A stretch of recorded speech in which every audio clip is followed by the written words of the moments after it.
Саламатсыздар ма 8-ші сынып оқушылары? Бүгінгі сабағымда геометрия пәні бойынша 490-дық жиынтық бағалау тапсырмаларын түсіндіретін боламын. Оқушылар, бұл жалпы нұсқасы. Қажет болса, егерде бірінші және екінші нұсқасы каналымда бар. Жалпы оқушылар, бұл ТШБ-да 5 тапсырма беріледі. Әрқайсының тұсында қай тапсырмаға қанша балл қойылатыны мінекей жазылып тұр екен. Оқушылар, бірінші тапсырмадан бастайық. Бірінші тапсырмада А және Б нүктелері берілген. АВ кесіндісін А нүктесінен бастап 1-2 қатынаста бөлетін С нүктесінің координаталарын жазыңыз. Оқушылар, мінекей А нүктесінің координатасы 1 және 2, Б нүктесінің координатасы 6 және 3, ал қатынасы 2-де 1 болып берілген. Бізге С нүктесінің координатасын табу керек. Ол үшін біз кесіндіні қатынаста бөлу деген формула бар ғой, бізде мынау екі формуланы қолданамыз. Енді мұндағы x, y дегеніміз бізде С нүктесінің белгісіз координаталары болып табылады. Ал x1, y1 А нүктесінің координатасы, ал y2, x2 дегеніміз мұндағы Б нүктесінің координатасы. Енді орнына қоямыз. x1-нің орнына 1-ді, мынау қатынасының орнына 2-де 1-ді, x2-нің орнына мұндағы 6-ны қоямыз. Сонда барлығын орнына қойып есептегенде оқушылар 3-тен 8 болады. Ал енді екінші y-ті табу үшін y1-дің орнына 2-ні, y2-нің орнына 3-ті қоямыз. Ал мынау қатынастың мәнін білдіреді. Орнына қойып есептеген кезде мінекей 3-тен 7 болады. Сонда жауабы С нүктесінің координатасы 3-тен 8 және 3-тен 7 болады. Сендер оқушылармен араласқанға айналдырып жасаңдар болады. 2,3-тен 2 және 2,3-тен 1 деп жасаңдар да болады. Келесі оқушылар, екінші тапсырмада центрі О координатасы 2-де -1 нүктесі болатын, ал радиусы 3-ке тең шеңбер теңдеуін жазыңыз дейді. Оқушылар, жалпы шеңбердің теңдеуі мына формуламен өрнектеледі. X азайтылған x0 квадраты қосылған y азайтылған y0 квадраты тең болады радиустың квадратына. Енді x0, y0-дің орнына біз O нүктесінің координатасын аламыз. X азайтылған 2 квадраты қосылған y азайтылған -1, 2 плюс болып кетеді. Осының квадраттаймыз, тең болады 3-дің квадраты. 3-дің квадраты деп жазсақ та болады, немесе 9 деп жазсақ та болады. Енді екіншісінде бұл шеңбер F нүктесі арқылы өте ме дейді. Енді x пен y-дің орнына 2 және 2-ні қоямыз. 2 азайтылған 2-нің квадраты қосылған 2 қосылған 1-дің квадраты. 2-ден 2-ні азайтамыз 0 болады, 0-дің квадраты 0-ге тең. 2-ге 1-ді қосамыз 3 болады, 3-дің квадраты 9-ға тең. Сонда мінекей 3-дің квадраты, демек жауабы F нүктесі арқылы өтеді деп аламыз.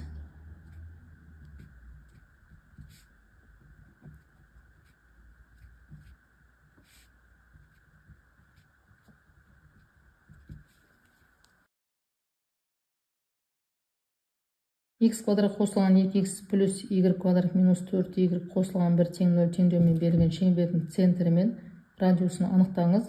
Осы шеңберді салыңыз дейді.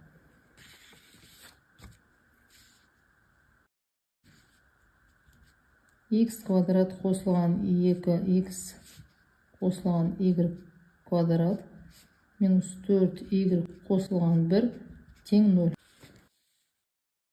Оқушылар, біз мына өрнекті мына түрге келтіруіміз керек. Яғни осы шеңбердің теңдеуінің формуласын келтіруіміз керек. Ол үшін біз осы формуланы түрлендіреміз.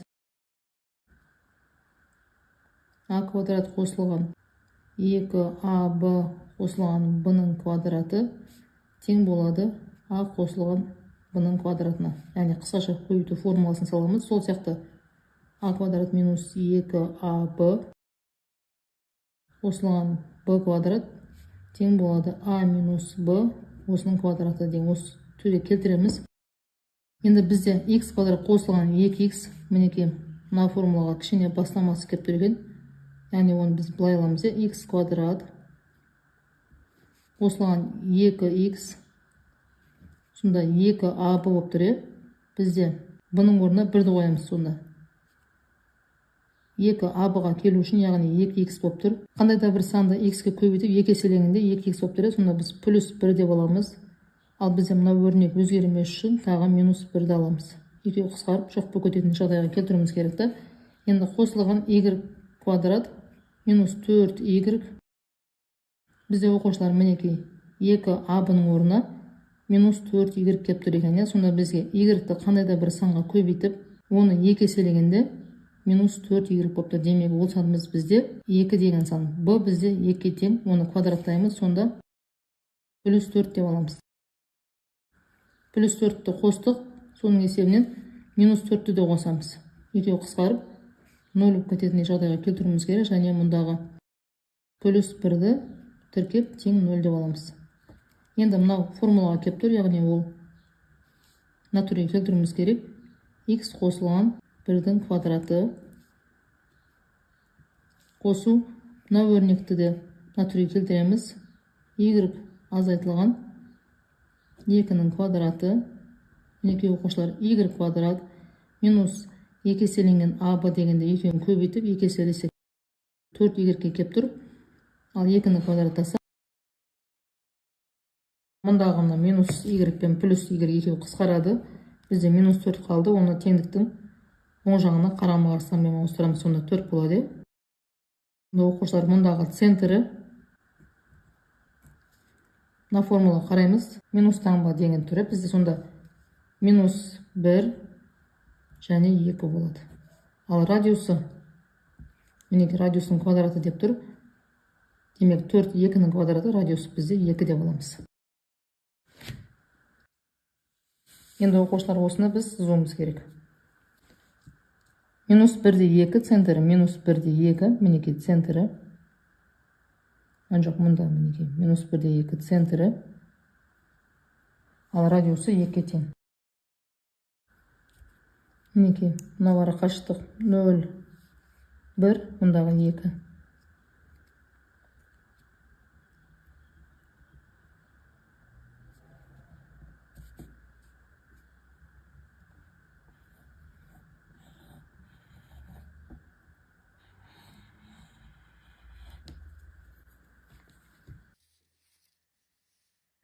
Оқушылар, келесі тапсырмада мынандай сурет берілген екен.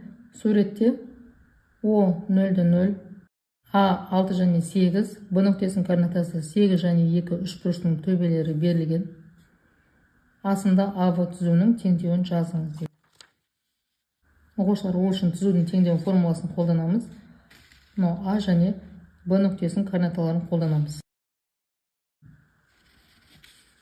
X азайтылған x1-дің орнына 6-ны, y1-дің орнына 8-ді, x2 8, y2 2 деп аламыз, x минус 6, 8 минус 6 тең болады. Y минус 8, 2 минус 8. Сонда бізде x минус 6, 2 тең болады. Y минус 8 және минус 6. Енді x минус 6-ны минус 6-ға, 2-ні y минус 8-ге көбейтеміз. Сонда бізде минус 6x плюс 36 тең болады 2y минус 16-ға. Барлығын теңдікті сол жағынан жинастырамыз. Минус 6x минус 2y плюс 36 плюс 16 тең 0 деп аламыз. Енді бұдан минус 6x минус 2y плюс 52 тең 0 шығады. Оқушылар, барлығын 2-ге бөліп тастасақ болады. Минус 3x минус y плюс 26 болады. Тең 0-ге. Оқушылар, бұл А тапсырмасы. Екіншісінде Б тапсырмасы бойынша мінекей мынау бізде түзудің теңдеуі. Б тапсырмасы бойынша С нүктесі АБ қабырғасының ортасы С нүктесінің координаталарын табыңыз. x1 қосылған x2 бөлінген 2 сол сияқты y тең болады y1 қосылған y2 бөлінген 2-ге. А нүктесінің координаталары 6-та 8, 6-ға қосамыз. Б нүктесінің координатасы 8-де 2. 6-ға қосамыз 8-ді бөлеміз 2-ге тең болады 7. Y табу үшін 8-ге қосамыз 2-ні бөлеміз 2-ні тең болады 5-ге. Сонда оқушылар С нүктесінің координатасы 7 және 5 болады. Келесі С тапсырмасы.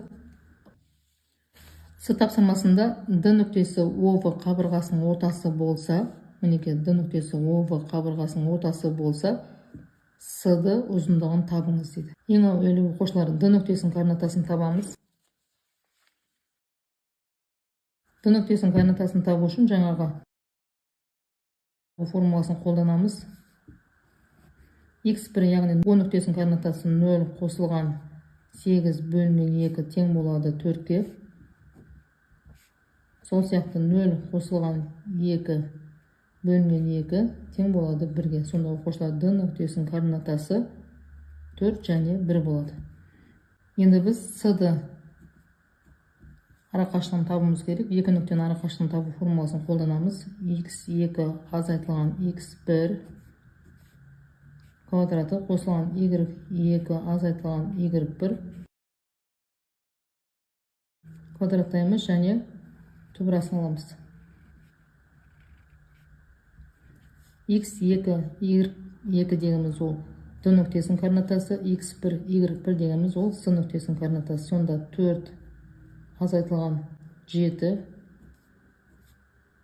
квадраты қосылған 1 азайтылған 5 осының квадраты.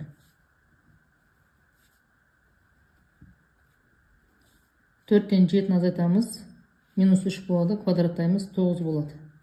Бірден азайтамыз минус 5-ті, бірден 5 азайтамыз 4 болады, яғни минус 4 болады, оны квадраттаймыз 16 болады, плюс 16. 9-ға 16-ны қосамыз 25. 25 бізде 5 болып шығады. Сонда оқушылар С-ді тең болады 5-ге. Келесі соңғы тапсырма оқушылар А нүктесінің координатасы 4-те минус 2, Б нүктесінің координатасы 1 және 2, С нүктесінің координатасы минус 2 және N нүктелерінің координаталары және АВ түзуінің теңдеуі мінеке берілген. Асында С нүктесі АВ түзуінің бойында орналасатындай N-нің мәнін анықтаңыз дейді.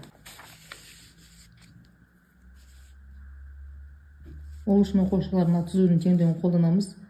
4x қосылған 3y минус 10 тең болады 0 деген түзудің теңдеуін қолданамыз. X орнына біз минус 2-ні қоямыз. 4 көбейтілген минус 2 қосылған y-тің орнына n-ді қоямыз. Минус 10 тең болады 0-ге. Минус 8 қосылған 3n тең болады 10-ға. 3n тең болады 10 қосылған 8 тең 18. n тең болады 18 бөлінген 3 тең болады 6-ға. Сонда бізде А тапсырмасы бойынша n тең болады 6-ға. Енді келесі Б тапсырмасында бұл нүктелердің қайсысы қалған екі нүктенің арасында орналасқандығын анықтаңыз дейді. Ең алдымен оқушылар мінеке А нүктесінің координатасы белгілі 4-те минус 2, Б нүктесінікі 1-де 2, С нүктесінікі минус 2-де, N-нің орнына жаңа 6-ны алдық. Мінеке минус 2-де 6 мінеке С нүктесі. Сонда оқушылар мінеке өзі көрініп тұр. Б нүктесі, яғни Б нүктесі деп аламыз. Келесі С тапсырмасында екі нүктенің арасында орналасқан нүкте сол нүктелер арқылы жүргізілген кесіндіні қандай қатынаста бөледі дейді. Яғни мынау екі нүктенің арасында орналасқан Б нүктесі қандай қатынаста бөлетінін табуымыз керек.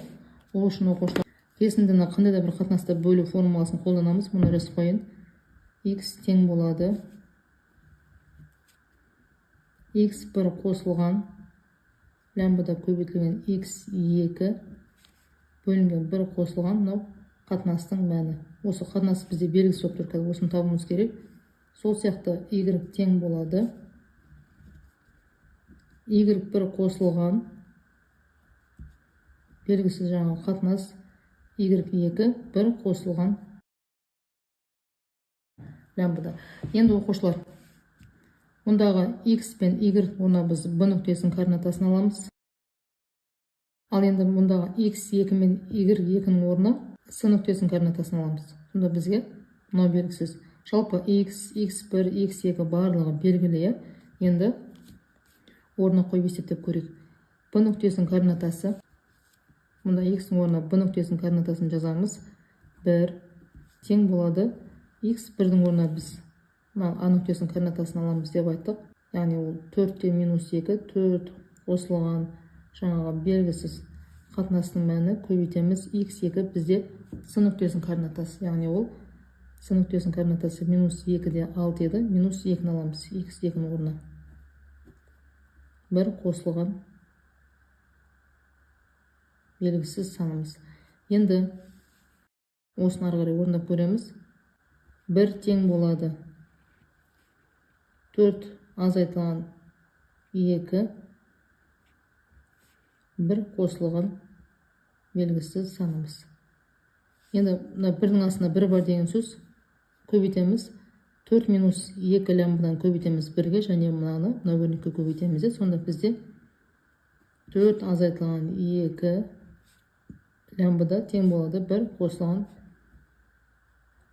жаңағы белгісіз қатынасымыз.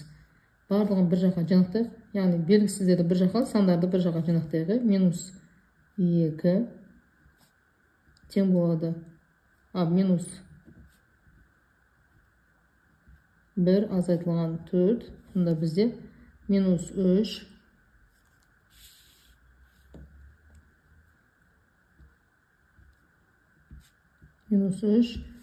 Енді мынау лямбдадан табу үшін істейміз. Минус 3-ті бөлеміз минус 3-ке тең болады 1-ге. Мінеке оқушылар, сонда 1 бөлінген 1 қатынаста бөліп тұрады екен. Сонда оқушылар, АВ мен ВС-ның қатынасы 1 бөлінген 1-ге тең екен. Немесе оқушылар сендер y арқылы тапсаңдар да болады. Мұнда мына формуланы қолданып тапсақ та болады. Оны да тауып көрейік.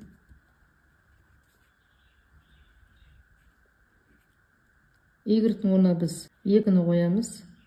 Тең болады минус 2 қосылған 6 жаңағы белгісіз қатынас санымыз, және 1 қосылған белгісіз санымыз. Енді мына өрнек пен мына өрнекті көбейтеміз, және мұндағы 2-ның астына 1 бар деген сөз, соған мына өрнек көбейтеміз. Минус 2 қосылған 6 лямбда тең болады 2 қосылған 2 лямбдаға. Жалпы оқушылар, мынау бізде геометрияда қатынас болып айтылғанмен, физикада біз лямбда деп оқимыз да оны.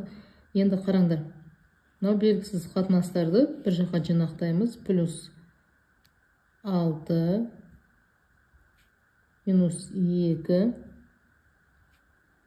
тең болады 2 плюс 2-ге. Мұнда мінеке 4 болды. 4 лямбда тең болады 4-ге. Енді осыны табу үшін істейміз. 4-ті 4-ке бөлеміз, сонда 1 болады. Мінеке мұндағы 1, мұндағы 1, 1 болып шықты. Сонда АВ мен ВС-ның қатынасы 1 бөлінген 1-ге тең екен. Мінеке жауабы осы болады.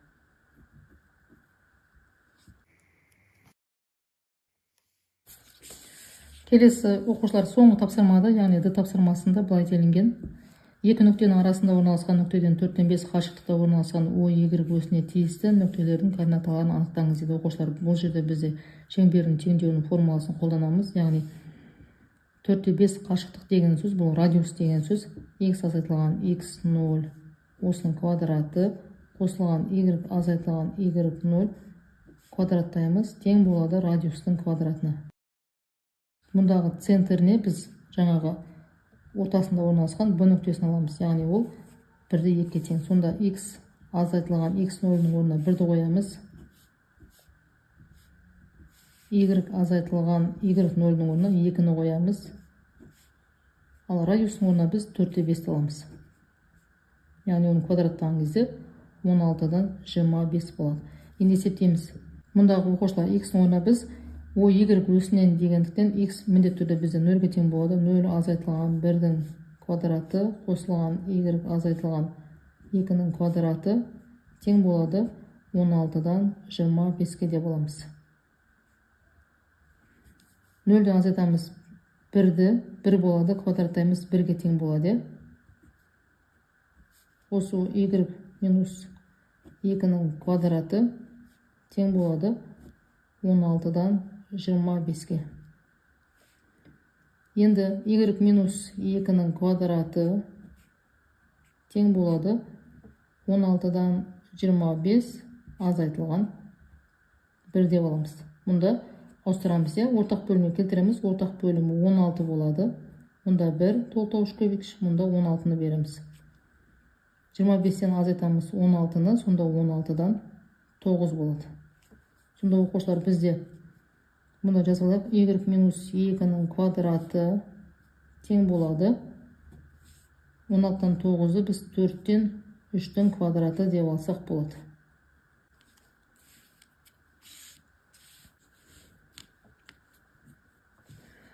Енді оқушылар на квадраттан құтылып алып тастасақ болады. Сонда y минус 2 тең болады плюс минус 4-тен 3-ке. Енді жеке-жеке есептеп көрейік. Сонда y тең болады 4-тен 3 қосылған 2 тең болады. Ортақ бөлімге келтіреміз. 4 болады. Мұнда 4 береміз. Толтауыш көбейткіш, мұнда 1 береміз. 3 қосылған 8 тең болады 4-тен 11. Енді y тең минус 4-тен 3 қосылған 2 деп тағы бір есептеп көрейік. 4 ортақ бөлімге келтіреміз. 4 мұнда 1 минус 3 қосылған 8 тең болады 4-тен 5-ке. Сонда бізде мінекей ана бұрыс бөлшекті араластан айналдырайық. 2,4-тен 3 мұнда 1,4-тен 1. Сонда оқушылар жауабы x бізде 0 деп айттық, 0-ге тең. 0 және 2,4-тен 3 және 0 және 1,4-тен 1. Мінекей осындай екі жауап шығады. Жалпы оқушылар, бүгінгі сабағымның сендердің білімдеріңе кішкене болсын үлесін қосып жатса, менің каналыма жазылып, лайк басып, өздерінің пікірлеріңді қалдыруды ұмытпаңдар. Егер түсінбеген сұрақтарың болса, міндетті түрде комментарийға жазып сұраңдар, мен міндетті түрде жауап беретін боламын. Сау болыңдар.